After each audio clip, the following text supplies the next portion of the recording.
This Lauren, conference you're will gonna now take be over, recorded. but thank you guys for All right. joining us. We really appreciate you taking the time out. And you know, we so often like little changes will happen, and you know, we really try to get in front of them and make sure to disseminate the information to you guys as much as possible. And there was a couple of changes and stuff like that that did slip through the cracks a little bit. And so we really wanted to just make sure that everybody is on the same understanding, understands workarounds, and understands kind of how things are looking for the future. So go ahead, Lauren, if you want to get started on the slideshow. I will mute myself and let you have control. All right.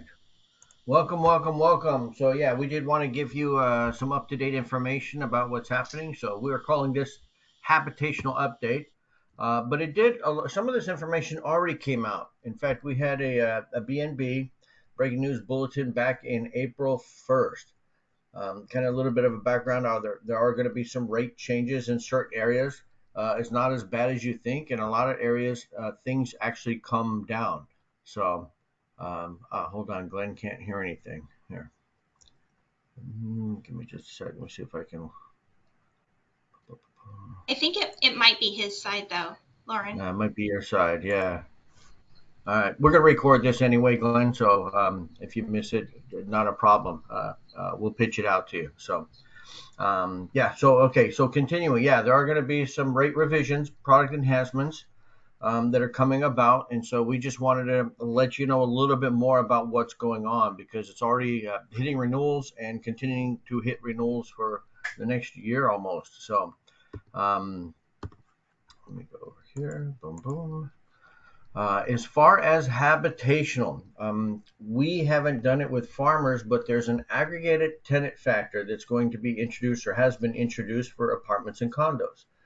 It leverages information from TRW, introduced discounts of 38% for condos and 39% for apartment buildings.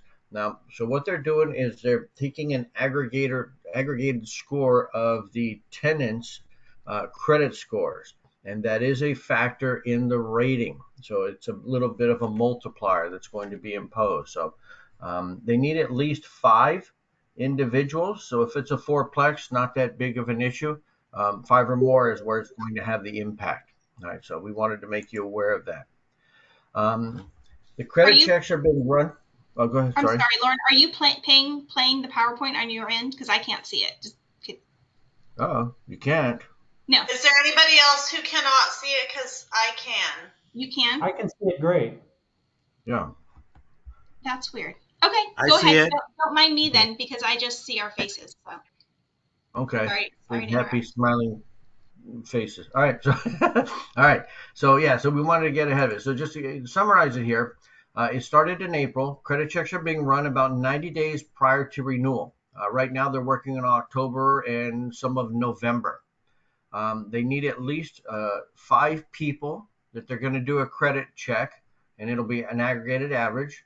Most people or most businesses, habitational accounts, are actually getting a credit, not a debit.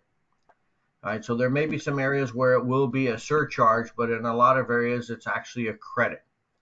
The checks will be pulled once a year because during the year, there's really not much change, especially if it's more of a long-term rental. We're not talking short-term rentals here or Airbnb. So, but this is just giving you a heads up. It is a factor that's coming up on renewals.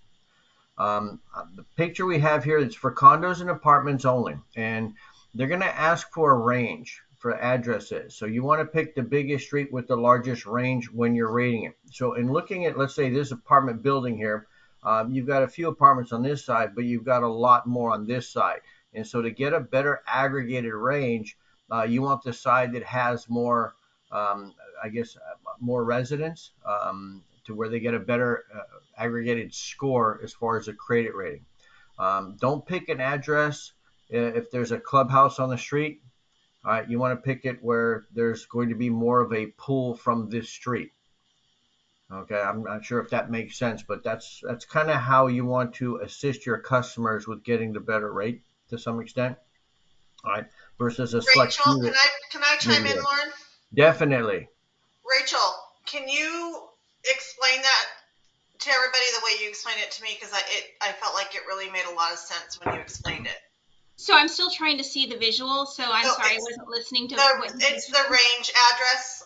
Oh yeah. So let's say it's the law of large numbers, right? And so we want to have the biggest pool for them to pull from in credit. And so let's say it's a situation where it's an apartment complex that's on the corner of like the work here, right? Owens and Johnson.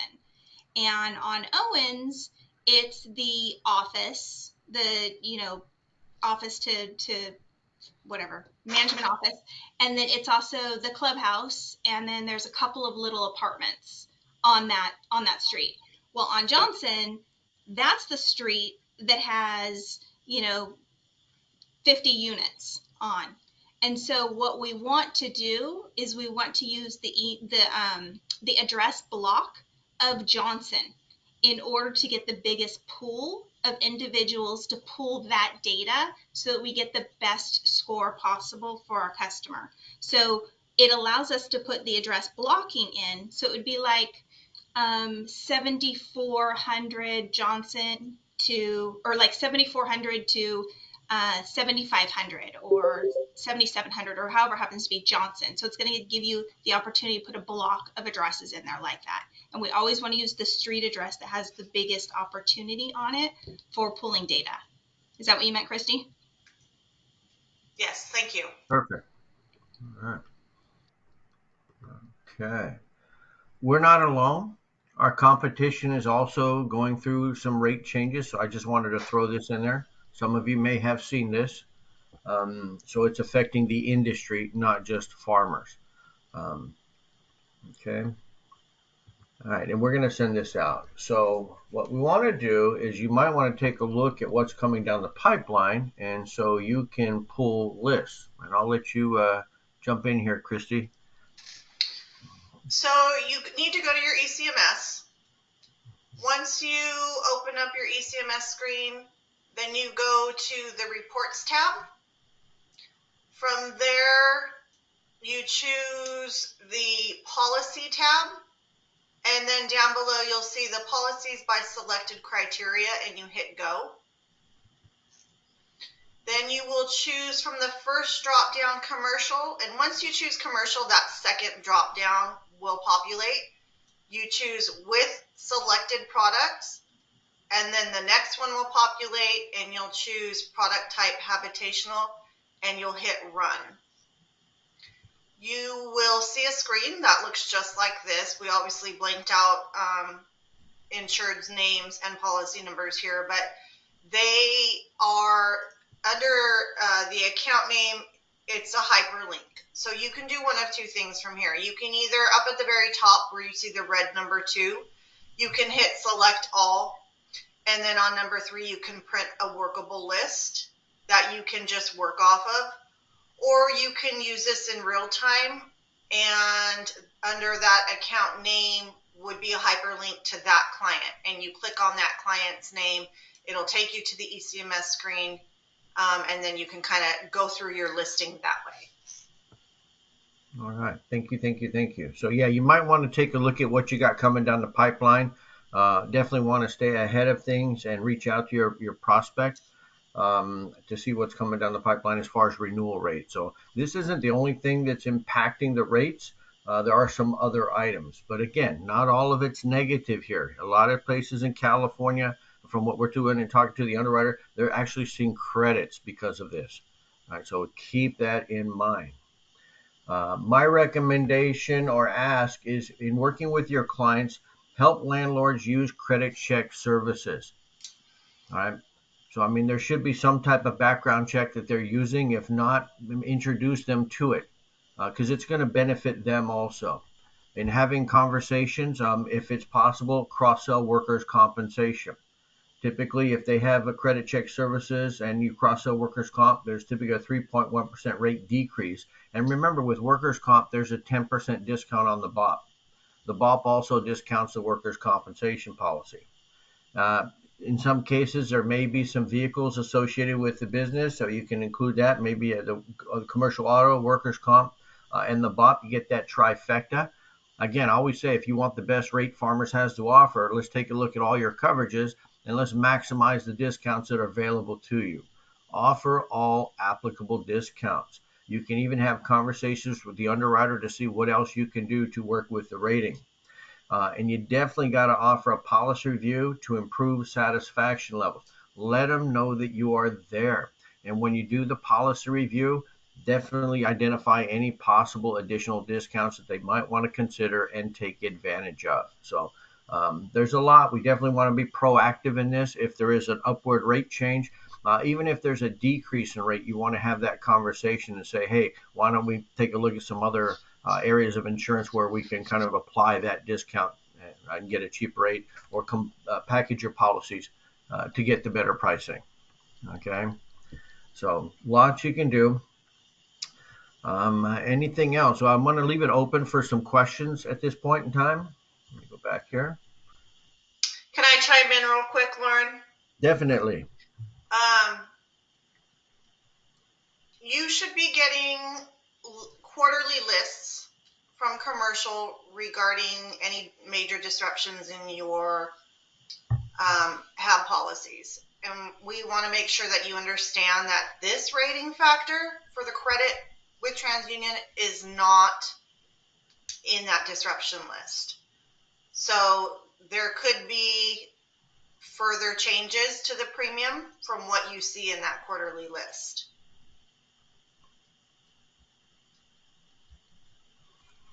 Okay, does TransUnion, Jeffrey Kyle's got a question. Does TransUnion talk to customers or their tenants? Let me go back here. To get credit score. No, it's actually third party that they do, I guess, whatever logarithms they have to pull the information based on the name and the addresses associated with the premises. Not only that, but our underwriters also do not see the credit scores. Yep. And in addition, once that is set, there's no wiggle room for change in that.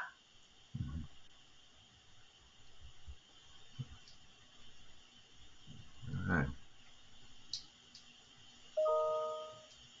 Any other questions?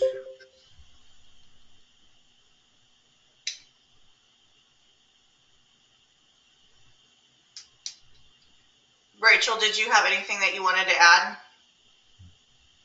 No, just, I mean, you went over the list on how to pull it, and I think that's just really imperative that if you guys have any habitational to kind of take a peek at that. And the fact that they are working them 90 days out, just kind of keep an eye on, we're probably looking at December's business and being able to have those conversations, and know that, from if they end up going in and just doing a complete sweep out of the tenants there to get tenants with better credit, it will take the full cycle of the year. There's not a way that we can kind of go back in midterm and like have it re-rated or rerun or anything like that. It will be a renewal situation. So just kind of keep those things in mind. And I was looking at the habitational policy, and I did not see what the percentage is, but it's I gotta be honest, it's probably a very small percentage as far as the premium factor. Not as big as you think, but again, it's something that's a little different because most people in California for personal lines, we don't bring credit score into the picture, but in commercial, we are. So another question by Jeffrey. Can the customer request a credit report, which TransUnion used to get a hit for those 5 individuals? No, I don't think it's a hit at all. It's just based on data that TransUnion has gathered. Okay. And now, mind you, it's an aggregated score, so they're not pulling it as an individuals. It is the bulk of them. So kind of keep that in mind too. And they do need to get at least 5 in order to get an aggregated score. Of course, one point is that puts a lot of faith in the credit companies that they're reporting correct data. As you just noticed about a month ago, was it TransUnion that screwed up a bunch of mortgages? Mm-hmm. So hopefully Farmers is being cognizant of they can make errors. Yeah.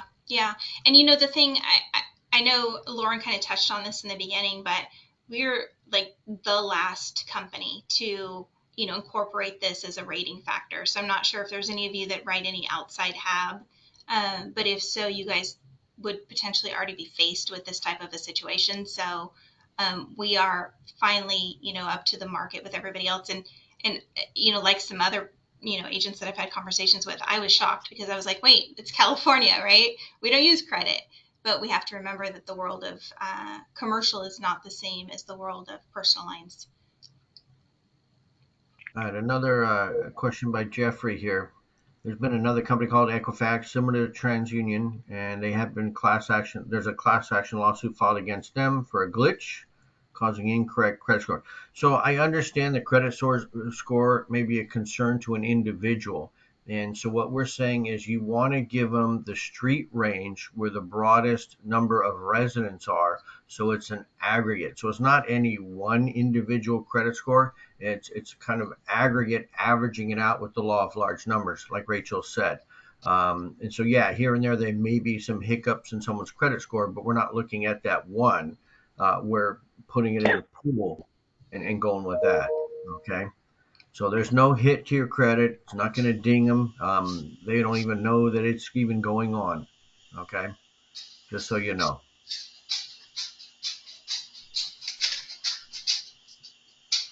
All right. Thank you, guys. All right. Thank you. Thank you. Thank you. If there's no more questions, thanks for taking time out of your day. If you do have additional questions that you think of later on, do not hesitate to reach out to any one of us here at the district office. Okay. We don't know all the answers, but we kind of know where to go to get it. So, yeah, just reach out. All right. Thank you, everybody. Thanks, everyone. Yeah, thanks for the update. Bye. Have a great day. Bye, guys.